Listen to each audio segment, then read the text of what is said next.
Quer saber por que a VEG não tá cara? Fique comigo até o final do vídeo e descubra.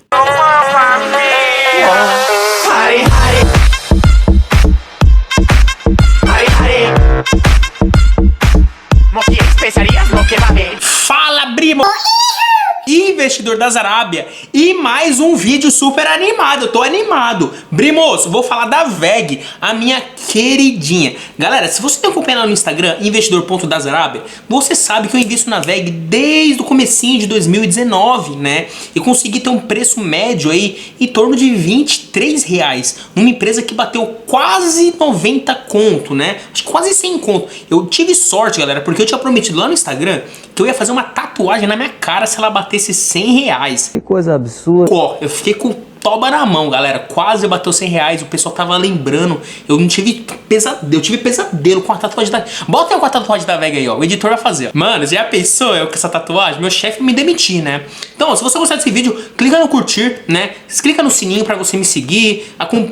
Segue o canal aí, porque isso me ajuda demais a trazer mais conteúdos dessa maneira. Eu gosto de analisar a empresa, vivo aqui na Arábia. E eu também sou animado, galera. Então aqui os vídeos são assim. Não é nada sério. Eu não sou o melhor analista do mundo, mas eu também não sou o pior analista do mundo. Eu faço as minhas análises e trago pra vocês aí o meu conhecimento e vou trazer uma planilha muito bacana que você vai ver que eu consigo trazer informações fundamentalistas da empresa para mostrar que a VEG, galera, ela tá o preço justo, ela tá o preço que ela merece, porque ela é muito, muito boa, né? Então, pra gente começar, galera, o que a gente vai fazer aqui? A gente vai cair no Status Invest, né? Status Invest é um site onde ele traz aí informações, né, sobre a empresa, galera, que é muito fácil, tem tudo mastigado pra você, né? Então isso é muito bacana, ó. Aqui a gente consegue ver alguns pontos da VEG, né, que é bem interessante, ó. Mas você vai ver a planilha que eu fiz, tá maravilhosa, ó. Aqui em um ano eu consigo ver, né, o preço aqui da VEG, ela bateu 91,80. Nesse dia meu toba tava na minha mão, não passava nem sinal de Wi-Fi, porque, meu, ela tava quase sem conta, entrei em choque. Depois ela veio dando uma corrigida, né, normal do mercado, e agora ela tá em R$71,15, tá bom? Independente disso, esse range aí entre 70 e 90 faz parte, oscilações, sobe e desce, né? Mas agora ela tá em 71,15, né? Se a gente descer um pouquinho mais, a gente consegue ver que ela tá aí no novo mercado, tem um tag along, uma proteção pro acionista minoritário aí de 100%, né? Ela tem uma liquidez média muito boa aqui, ó, bem alto o volume negociado, né? Então isso aqui é a média dos últimos 30 dias, a gente consegue ver 558 milhões, né? Muito grande.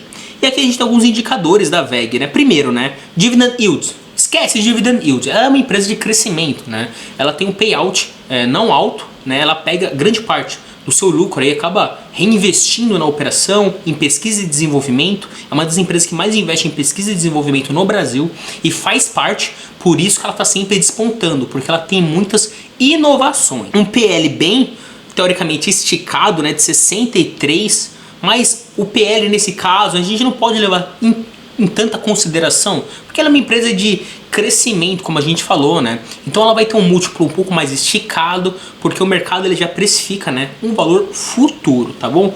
Mas olha que interessante, o PEG Ratio dela já tá bem baixo, né? O PEG Ratio, galera, ele é um indicador onde ele faz o quê? Ele pega lá o preço sobre lucro daquela empresa, porém a gente sabe que o lucro ele vem em evolução. Então ela pega esse preço sobre lucro e coloca sobre o crescimento, né, constante desse lucro. Então ela vai pegar lá o crescimento, por exemplo, aqui dos últimos 5 anos, que é o CAGR, um crescimento composto dos últimos 5 anos, ela divide aí, então esse PL sobre o CAGR, né, esse CAGR. E aí você tem um múltiplo que é o PEG Ratio. E você consegue ver que aqui está em 1,42. Quanto mais próximo de 1, melhor. Abaixo de 1 pode ser um desconto potencial daquela ação. E acima de 1 pode ser um pouco esticado. Mas em 1,42 não está ruim, né? Então mostra que o preço dela justifica, porque ela tem um crescimento de lucro muito interessante. Então esse é um ponto de atenção para a gente tomar como nota aqui, tá bom? O preço sobre valor patrimonial aqui de 12, né? Não tá tão esticado assim também, né? A gente consegue ver que o EV/EBITDA dela tá em 44. EV/EBITDA aí, o Enterprise Value, que é toda a soma das ações a mercado, mais a dívida da empresa, dividido sobre o EBITDA, né? Que é a geração aí do lucro operacional da empresa, geração de caixa da empresa, em 44,8, galera. Então, no meu ver, quando eu olho alguns indicadores aqui que são mais pontuais, né, eu vejo que a empresa ela tá um pouco esticada, mas também não tá tão esticada assim, né? Não tem um PL de 200, de 300, né? A gente consegue ver que a dívida é muito controlada, menos 0,86, então assim, ela tem uma dívida muito controlada. A gente consegue ver que as margens da empresa são boas, são confortáveis, ou seja, a margem bruta da empresa 31,13. O que significa isso, galera? Significa o quê, né? Da receita dela. Cada R$1 de receita, 31 centavos ela fica aí como uma receita bruta, no lucro bruto da empresa. Margem EBITDA, isso é a mesma coisa. A cada R$1 de receita da empresa, 18 centavos é do EBITDA que ela consegue, né? É o EBITDA sobre a receita da empresa. Tá vendo aqui, ó?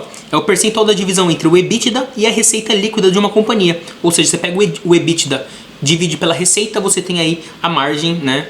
EBITDA, que aí no caso é R$1 de receita, acaba ficando aí 18 centavos, né? De EBITDA para a empresa. Mesma coisa com a margem líquida, galera. Olha aqui, ó.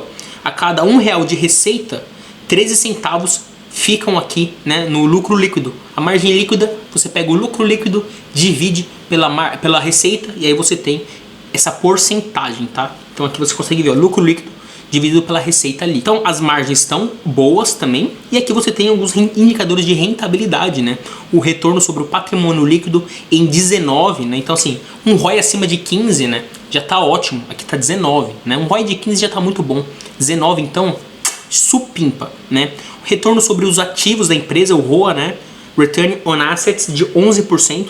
Acima de 10 aí tá bom também. Quando a empresa ela não tem muito ativo, né, ela consegue ter um ROA maior. Um ROIC é um retorno sobre o capital investido de 18%. Um ROIC também, um ROIC acima de 15, acima de 12 já tá excelente. E ó, esse giro de ativos, galera, é um indicador que eu tenho na minha planilha também, que a gente vai falar sobre ele mais pra frente. Então é aqui, ó, o CAGR Receitas, né, que é o crescimento da receita composta aí nos últimos 5 anos, receita sempre crescente e o lucro sempre crescente. Você consegue ver que o lucro consegue ainda passar a receita, né? O crescimento do lucro ele consegue ser maior do que a receita. Então esse aqui é um ponto de atenção, beleza? E ó, e lembrando que no final desse vídeo eu vou, ó, tá na descrição já, eu vou falar sobre um relatório da Levante, tá? Sobre a VEG. Então esse relatório da Levante, muito bacana, detalhando a VEG e mostrando até um preço máximo que você pode pagar para você se sentir, para você ter uma proteção sobre a VEG. Então ela vai indicar um preço justo, um preço máximo para você pagar na ação da VEG. Então ó, o link tá na descrição para você baixar esse relatório. Não se esqueça, porque vale muito a pena você saber qual é o preço máximo e entender um pouco mais sobre a história da VEG. Aqui a gente consegue ver alguns dividendos, os dividendos que serão pagos, né? Aqui é a Datacom, ou seja, se você tivesse ações até o dia 26/2, você conseguiria receber os dividendos aí dia 10/3. Então dia 10/3 ela vai pagar dividendo, 0,34, mas como a gente viu, é uma parte bem baixa, né, de dividendos, ok? Vamos descer um pouco mais, o payout aqui de 55%, né? A gente consegue ver que o lucro que ela teve em 2020 sobre o provento que ela apresentou, né, ela teve um lucro então de 2,3 bilhões e ela acabou entregando aí 1,2 bilhões em proventos, ok? Então aqui é só pra gente ter uma ideia de como fica aqui a distribuição. E aqui a gente consegue ver um pouco sobre a empresa, né? O patrimônio líquido dela. Você vê que a empresa não é tão grande assim, né? 11,9 bilhões, os ativos que a empresa possui, a gente consegue ver a disponibilidade de dinheiro dela, o valor de mercado dela, né, 149,3 bilhões, o valor de mercado já aumenta bastante, né, o valor de firma da empresa 146, você vê que não está tão distante assim. O free float 35%, ou seja, as ações que são negociadas da empresa no mercado. Bem interessante é que a composição acionária, a gente vê que não tem aí Estado, né? Não é estatal, não tem composição do Estado. A grande parte aqui vem do WPA Participações, ok? Beleza, galera. Aí, o que a gente precisa fazer quando a gente investe na VEG, né? E a gente precisa entender um pouco mais sobre a VEG, galera. A gente lê o DRE da empresa, tá? No DRE da empresa, da VEG, e aqui o DRE tem 59 páginas, meu irmão. Se você quer investir numa ação, você tem que ler o DRE, você tem que se informar um pouco mais sobre o balanço patrimonial, a demonstração de resultado do exercício, né? E entender aí como é que foi a empresa em 2020 e como ela vem ao longo dos anos, tá? Então você vai ter que ler esse relatório. Eu li esse relatório, né? Extrair algumas informações que são essenciais, tá? Para você tomar como base aí a posição na VEG. E aí eu extraindo essas informações, eu coloquei aqui na minha planilhinha. A minha planilhinha tá aqui, ó. Essa é a planilha que me ajuda a tomar como base para eu investir numa empresa ou não, ver como é que tá a saúde financeira da empresa, né? Que é uma planilha de análise de indicadores, galera. E aí eu fui lá no DRE da WEG, peguei algumas informações e coloquei aqui, né? Se você olhar desse lado aqui direito, você vai ver que tem a parte de balanço patrimonial e DRE da WEG. Então o que eu coloquei aqui, galera, que a gente pode ver, ó.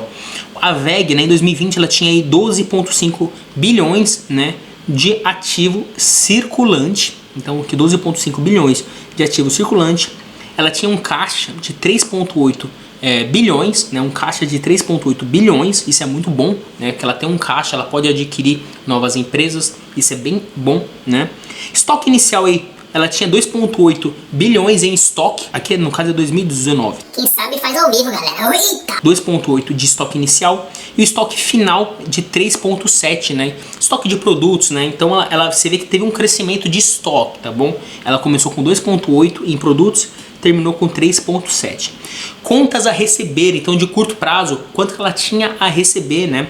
3,4 bilhões, ok? Ativo não circulante aí 7,3. A gente sabe que ativo circulante são o que ela tem a receber num curto prazo, em até 30 dias normalmente, e ativos não circulantes são o que ela tem a receber num longo prazo, acima de um ano, né? Então, passando de um ano aí, quanto que ela tem a receber, no caso aí mais de 7 bilhões, ok? E o ativo total vai ser a soma, né, do ativo circulante com ativo não circulante. Aí a gente vai para a parte do passivo circulante, então o que ela tem a desembolsar, né, as obrigações, tudo que ela tem que pagar num curto prazo. A gente consegue ver que o ativo circulante dela é de 5,8 bilhões, ela precisa pagar aí fornecedores num curto prazo, né, o fornecedor ele entra dentro do passivo circulante, mas aqui no caso eu deixo só ele do lado de fora, né, aqui ó, pra gente saber quanto que ela precisa pagar para os fornecedores.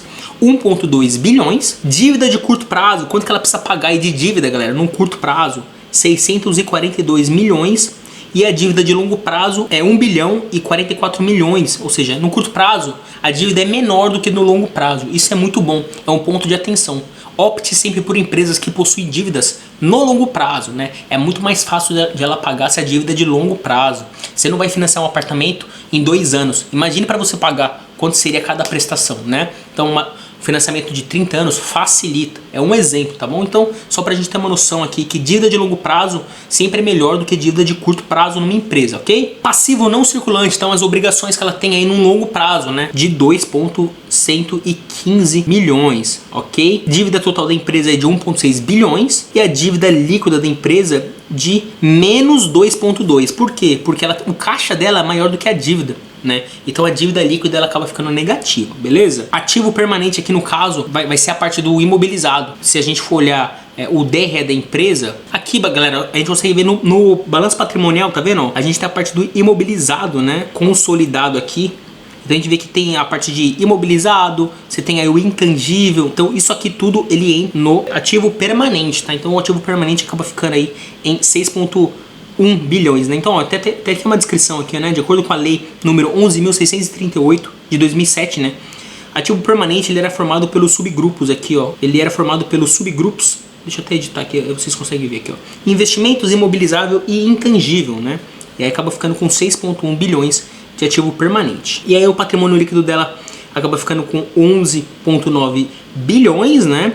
Então aí você vê que a soma total acaba ficando 11,9 bilhões de patrimônio líquido, beleza? E no DRE, né, depois que a gente olha o balanço patrimonial, o DRE, a gente vê que em 2020 ela teve uma receita líquida de 17,4 bilhões, um custo médio de venda, né, de 12 bilhões, então você vai subtrair a receita líquida menos o custo médio de venda, então você consegue ver que o custo médio de venda aqui, ele é alto também, mas você ainda tem um lucro bruto de 5,4 bilhões, né? Então aqui é a subtração da receita líquida menos aí o custo médio de venda. Ela teve um lucro operacional, né, o EBIT de 2,8 bilhões, e aí quando você soma aí o lucro operacional, o EBIT mais depreciação e amortização, galera, você tem aqui ó, o EBITDA, que é Earned Before Interest, Tax, Depreciation e Amortization. E você também tem que adicionar a receita financeira. Você tem aí o EBITDA, que acaba ficando com 4,638, né, 4 bilhões 638 milhões, o EBITDA da WEG, beleza? Ela pagou no ano aí 350 milhões em imposto, e aí o lucro bruto, o lucro líquido da empresa ficou em 2,3 bilhões em 2020. Ela acabou pagando aí 1 dividendo total de 1,2 bilhões e o payout, como a gente viu, né, de em torno de 54, 55%. Essa aqui minha planilha calcula automaticamente, beleza? Por que eu falei todos esses números, galera? E é muito importante, né, eu falar esses números. Porque com base nesses números, eu consigo ter a parte de indicadores da empresa. Então o que eu consigo ver aqui, galera? Ó, vamos começar com índices de liquidez, né, de solvência. Quanto que ela consegue pagar essas obrigações que essa empresa tem. Tá vendo que quando tá verdinho aqui, a empresa tá com um indicador bom, tá? Quando é vermelhinho, a empresa tem um indicador aí ruim. Então você consegue ver que a VEG, ela praticamente em todos os indicadores positivos. Só na parte aqui do índice de atividades, né, o capital de giro, que ele começa a ter alguns indicadores não tão bons, né? Mas isso é confortante, porque nos outros você vê que estão excelentes. Então um acaba amenizando o outro e não é coisa absurda para você ficar preocupado, né? Ó, o índice de liquidez, galera, é o que ela consegue pagar, né, de acordo com algumas informações que ela possui. Ó, a solvência de caixa, tudo que é disponibilizado aí no curto prazo, como se fosse dinheiro na conta da empresa, né, o caixa, dividido pelo passivo circulante, que são aí as obrigações de curto prazo. Você vê que ele está abaixo de 1,5, né? Normalmente você pega esse índice de solvência de caixa é 1,5, acima de 1,5 é bom. A gente consegue ver que está em 0,66. Mas não tem problema, tá bom, galera? Como a gente viu, dívida da VEG é de longo prazo. A dívida de curto prazo é bem menor, né? E no passivo circulante, né? Também não. O passivo circulante ele tem um valor aí considerável, que a gente viu aqui de 5,8 bilhões, né? Mas a gente sabe que a VEG também possui aí um ativo circulante, que é o a receber no curto prazo de 12,5. Então ela tem aí também a receber muito mais rápido. Por isso que a solvência de caixa não me preocupa tanto, porque depois o liquidez seca, né, que é o índice de liquidez seca, que é o que? O ativo circulante que ela vai receber menos o estoque, você tira de fora o estoque dividido pelo passivo circulante, está positivo, né?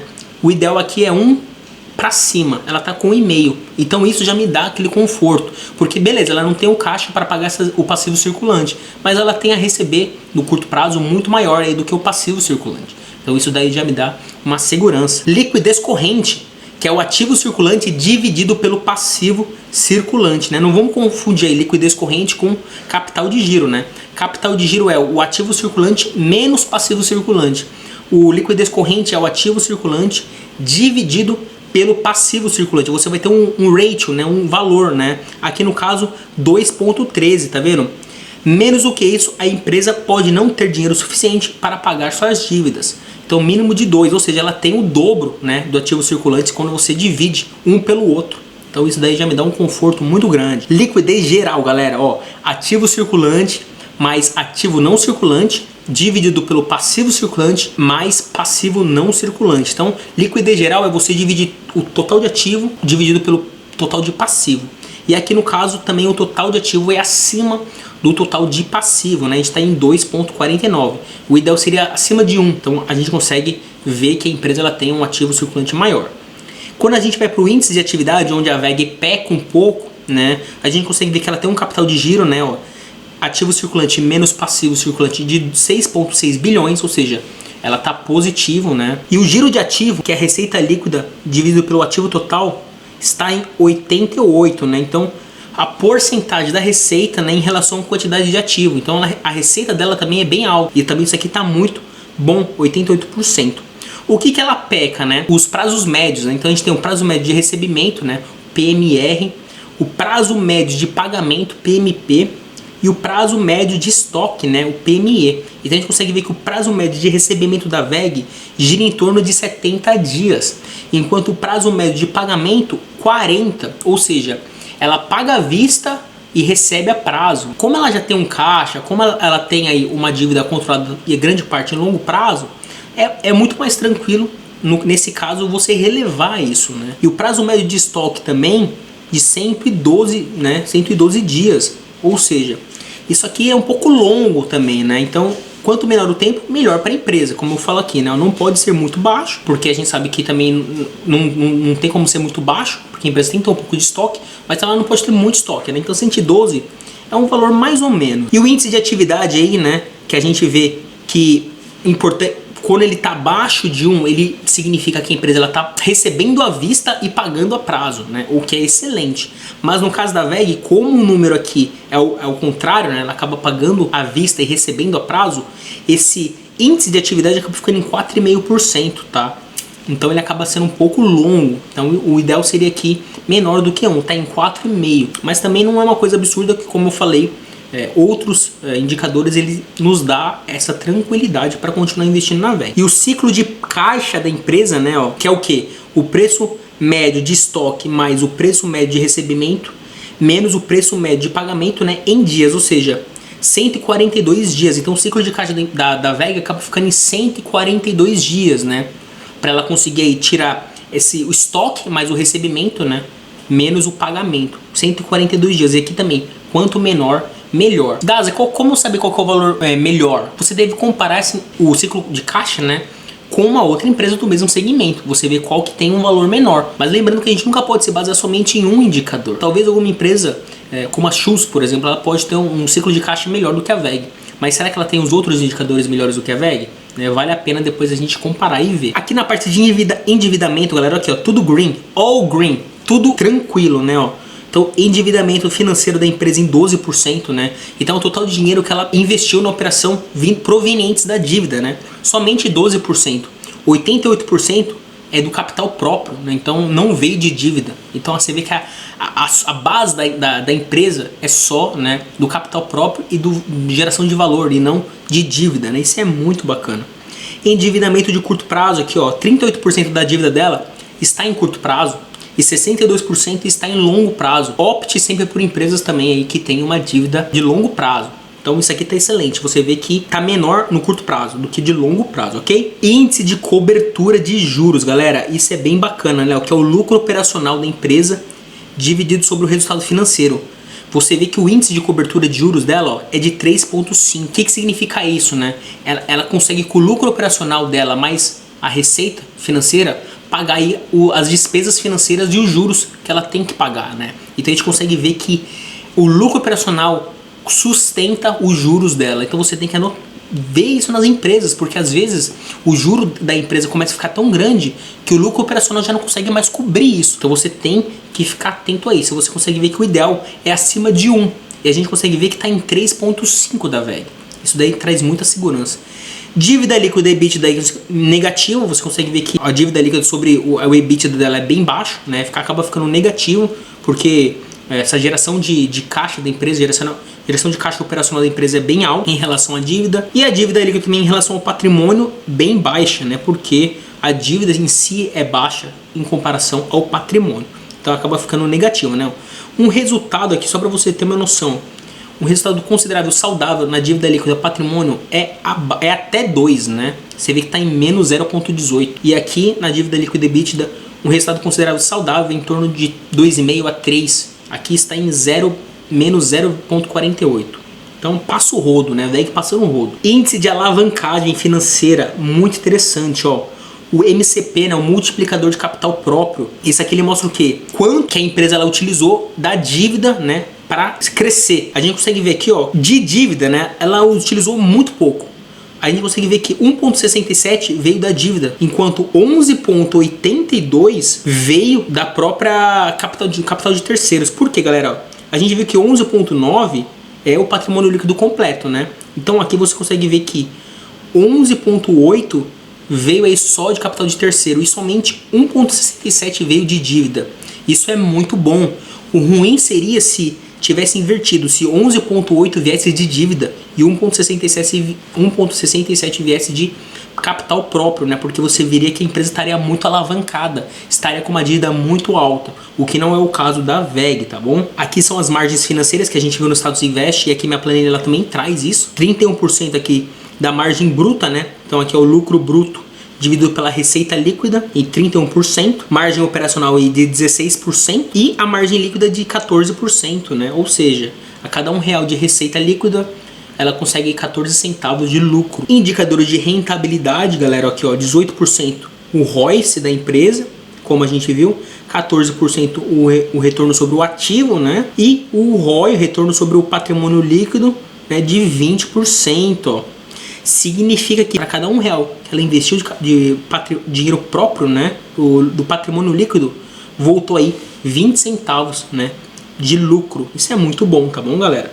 E o ROI operacional, que é ao contrário do ROI normal, né, o ROI operacional você utiliza o lucro operacional, né, ao invés de ser o lucro líquido. E você vê que aí 24% subiu, né, o ROI operacional. Ou seja, o dinheiro da operação ele acaba sendo ainda maior ainda do que do lucro líquido, porque isso daí você acaba pulando, né, os impostos a pagar, etc. Então você vê o que vem da operação mesmo, né? E aí fica em 24%. Aqui você tem um índice de imobilização, né? Você consegue ver se a empresa ela está muito imobilizada. Isso é ruim, né? Quando ela tem muitos ativos permanentes, né, intangíveis. Aqui no caso, o ativo permanente dela é muito pequeno, né? 0,52 em relação ao patrimônio líquido. Isso é muito bom, tá, galera? Também. E o payout dela aqui de 54%, retendo 46%. Ou seja, galera, olhando com a minha planilha de análise de indicadores, eu sei que foi muito longo esse vídeo, mas deu pra gente olhar, né, que a VEG, galera, aqui em 2020, tá? Deixa eu mudar isso aqui também. Que a VEG, ela tem ótimos indicadores fundamentalistas, ela tem um balanço muito saudável, e pela demonstração de resultado de exercício a gente consegue ver que a VEG, ela continua sendo uma baita empresa e não tem que falar, por isso que ela tem um preço bem mais alto. Então assim, as pessoas às vezes utilizam o PL somente e acham que a VEG tá cara, né? Mas não, a gente consegue ver que ela tem ótimos indicadores, o que dá muita segurança para você que procura boas empresas. E aí, galera, para fechar, a Levante ela disponibilizou um relatório, né, onde ela te mostra um pouco mais sobre a empresa. Aqui a gente consegue ver a porcentagem de cada segmento que veio da receita. Ó. A gente consegue ver que 52% veio de equipamentos eletrônicos e industriais, 4,9% da receita veio de tintas e vernizes, 10% veio de motores comerciais e appliance, né, que são dispositivos ou softwares ou etc. para parte industrial, e 32,8% aí geração, transmissão e distribuição de energia, né, fazendo aí motores para turbinas eólicas, etc. Ela fez até uma parceria com a Volkswagen MAN para desenvolver aí também motores para a parte de caminhões. Então aqui tá bem detalhado, mostrando para vocês tudo que a VEG ela possui de receita, né, para você entender um pouco mais sobre as receitas, alguns concorrentes da VEG aqui, né, e você consegue ver que ela tá em todos os segmentos. Então a VEG ela faz de A a Z, né, de ponta a ponta. Isso é muito bom, porque ela consegue ter uma receita conseguindo absorver o mercado completo, né, de A a Z nessa parte aqui de industrial e também de energia, aqui de ponta a ponta, né, desde a parte de captação de energia solar até a parte de geração de energia, até a parte aqui de transmissão, consumo industrial, tração elétrica, né, levando também para cidades, e automação de edifícios, né. Ela consegue fazer de A a Z, bem bacana isso aqui. Aqui ele mostra também a parte que eu já falei também de crescimento composto, né, do lucro da empresa, um CAGR aqui no caso de 17,4%, que eles apresentaram. Aquisições de outras empresas para somar no portfólio dos produtos, né. Ele mostra aqui algumas empresas que a VEG adquiriu, e ele fala também um pouquinho do resultado da VEG no último trimestre de 2020, que vale a pena vocês analisarem. Então esse relatório está na descrição. Eu não vou ler esse relatório porque ele está disponível aqui para vocês. Vocês baixem e leiam onde fala o preço justo que você pode pagar na VEG, né, galera? Vocês gostaram, galera, dessa minha planilhinha aqui?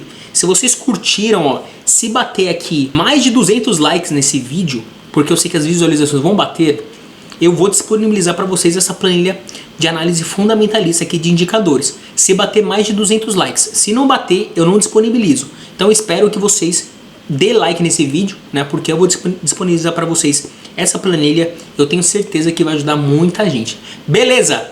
Tamo junto, Brimoso. Espero que vocês tenham gostado. Não se esqueça de curtir esse vídeo aí, clicar no sininho para seguir, né, o canal. E é nóis. Até o próximo vídeo. Vamos lá com a VEG junto aqui. Não tô indicando compra, hein, galera, mas eu tenho VEG e continuo tendo. Bora rodar! Vai, VEG!